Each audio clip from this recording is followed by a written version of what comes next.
बच्चों, आज हम लोग कक्षा 6 विषय विज्ञान अध्याय 3 तंतु से वस्त्र तक के बारे में सामान्य जानकारी प्राप्त करेंगे।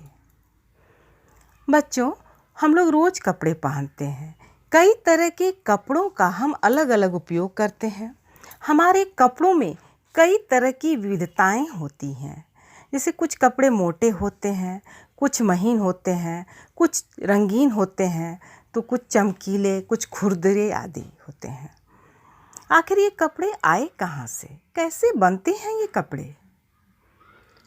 बच्चों, कपड़े धागों से बनते हैं। धागे की ये पतली लड़ी और भी पतली लड़ियों से मिलकर बनी होती है, जिन्हें हम तंतु कहते हैं। तंतु दो प्रकार के होते हैं, प्राकृतिक तंतु और संश्लेषित तंतु। प्राकृतिक तंतु पौधों या जंतुओं से मिलने वाले तंतु को प्राकृतिक तंतु कहते हैं, जैसे रुई, जूट, रेशम, ऊन आदि। प्राकृतिक तंतु भी दो प्रकार के होते हैं, पादप तंतु और जंतु तंतु। रुई और जूट पादप तंतु से मिलने वाले तंतु हैं। रेशम और ऊन जंतुओं से मिलने वाले तंतु हैं।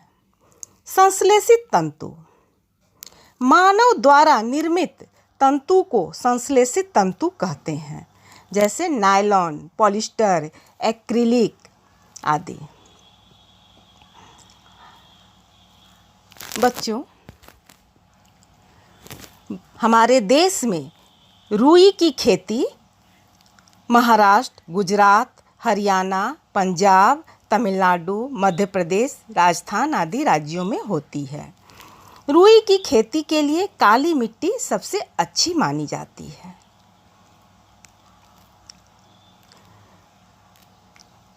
कपास के बीजों को बसंत की शुरुआत में बोया जाता है। कपास का फूल सफ़ेद पीले रंग का होता है। कुछ ही दिनों में ये फूल लाल हो जाते हैं। धीरे धीरे फूल एक गोले में बदल जाता है, जिसे हम डोडे कहते हैं। कुछ ही दिनों में हरे डोडे भूरे रंग में बदल जाते हैं। पकने पर कपास के फल फूट जाते हैं और उनमें से सफ़ेद कपास दिखने लगता है। बच्चों, ये रुई की खेती इस प्रकार से होती है।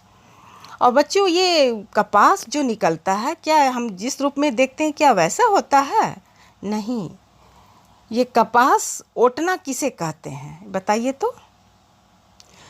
पौधों से जो कपास चुना जाता है उसमें बीज भरे होते हैं। कपास से रुई को अलग करने की क्रिया को कपास ओटना कहते हैं। कताई तंतु से धागे बनाने की प्रक्रिया को कताई कहते हैं। बुनाई कपड़े बुनने के दो तरीके होते हैं।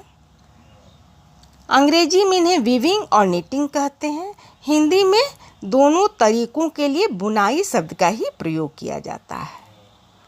बच्चों, रुई का उपयोग हम लोग कहाँ कहाँ करते हैं बताइए?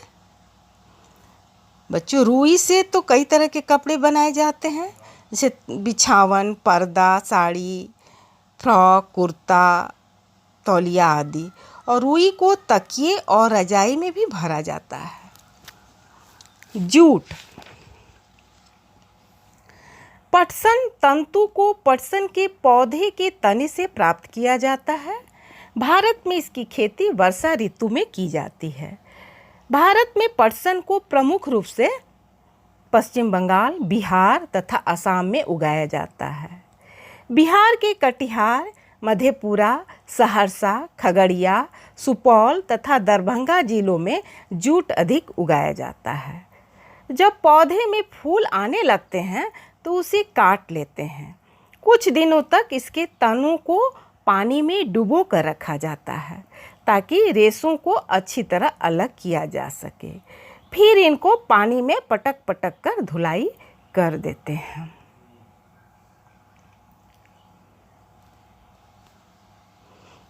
ऊन का मुख्य स्रोत भेड़ है। ऊन से गर्म कपड़े बनाए जाते हैं, जैसे स्वेटर, शॉल, कंबल, टोपी, दस्ताने आदि। ऊन से कालीन और पर्दे भी बनते हैं। रेशम। रेशम कीट के कोकून से रेशम मिलता है। रेशम कीट शहतूत के पेड़ों पर रहता है। रेशम कीट का लार्वा शहतूत की पत्तियों को खाता है। जब लार्वा का आकार काफ़ी बड़ा हो जाता है तो यह अपनी रेशम ग्रंथि से एक चिपचिपा पदार्थ निकालता है। यही पदार्थ सूखकर तंतु बन जाता है। लार्वा इस तंतु को अपने चारों ओर लपेट लेता है। अंत में लार्वा एक प्यूपा या कोकून में बदल जाता है। कोकून को पानी में उबालने से रेशम के तंतु अलग हो जाते हैं। फिर उन तंतुओं से धागा बना लिया जाता है। रेशम के कपड़ों का कहाँ उपयोग होता है बच्चों, बताइए। साड़ी बनाने में, कुर्ता, शॉल आदि बनाने में इसका उपयोग किया जाता है। संश्लेषित रेशा। संश्लेषित रेशा मजबूत होता है। संश्लेषित रेशे से बने कपड़े जल्दी सूखते हैं और इनमें सिलवटें नहीं पड़ती हैं। संश्लेषित रेशों से तरह तरह की चीज़ें बनती हैं, जैसे वस्त्र, स्वेटर, शॉल, कंबल, टाई, जूते आदि। वस्त्रों का इतिहास। बच्चों, पाषाण काल में लोग वृक्षों की छाल, बड़ी बड़ी पत्तियों तथा जंतुओं के चमड़े से अपने शरीर को ढकते थे। कृषि के विकास के साथ समुदाय में रहना शुरू करने के बाद लोगों ने पतली पतली टहनियों तथा घास को बुनकर तन को ढकना शुरू किया। लताओं, जंतुओं की ऊन अथवा बालों को आपस में ऐंठन देकर लंबी लड़ियां बनाई जाती थीं। इनको बुनकर वस्त्र तैयार किए जाते थे। पुराने ज़माने में लोगों को सिलाई करना नहीं आता था। उस समय लोग अपने शरीर के विभिन्न भागों को वस्त्रों से ढक लेते थे। सिलाई की सुई के आविष्कार के साथ लोगों ने कपड़ों की सिलाई करके पहनने के वस्त्र तैयार किए। परंतु क्या यह आश्चर्यजनक बात नहीं है कि आज भी धोती, साड़ी, गमछा, लुंगी, शॉल, दुपट्टा, पगड़ी आदि का बिना सिले वस्त्र के रूप में उपयोग किया जाता है। बच्चों, जिस प्रकार पूरे देश में भोजन में अत्यधिक विविधता देखने को मिलती है, ठीक उसी प्रकार वस्त्र एवं पहनने की वस्तुओं में भी अत्यधिक विविधता पाई जाती है। बच्चों, कुछ प्रश्न अभ्यास के दिए गए हैं, उन्हें देखें। पहला प्रश्न है, निम्नलिखित तंतुओं को प्राकृतिक तथा मानव निर्मित में वर्गीकृत कीजिए।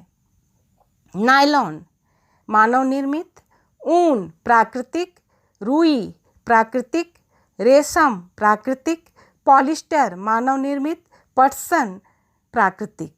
दूसरा प्रश्न है, नीचे दिए गए कथन सत्य हैं अथवा असत्य, उल्लेख कीजिए।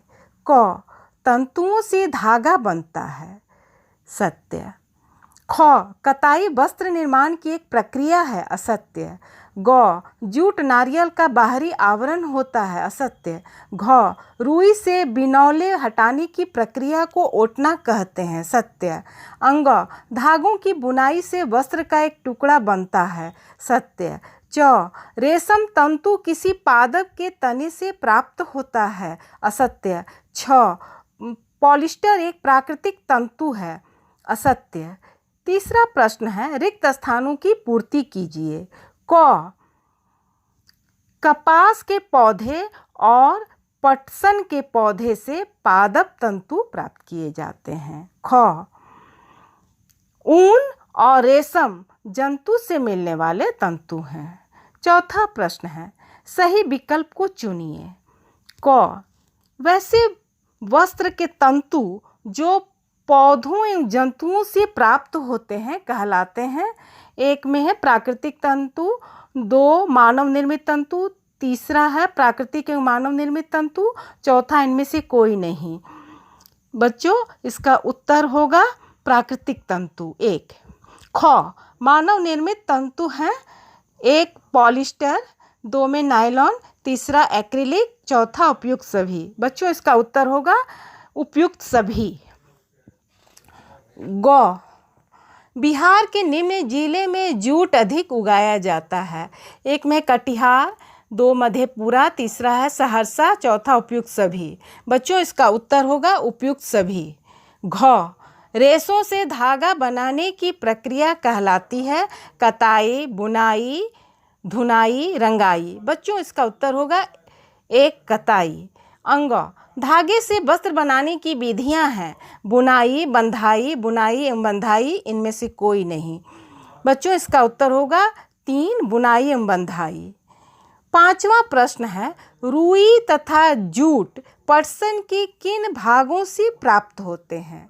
बच्चों रुई कपास के पौधे के फूल से प्राप्त होती है, जबकि जूट या पटसन के पौधे के तने से प्राप्त होता है। 6ठा प्रश्न है, नारियल तंतु से बनने वाली 2 वस्तुओं के नाम लिखिए, रस्सी और मैट।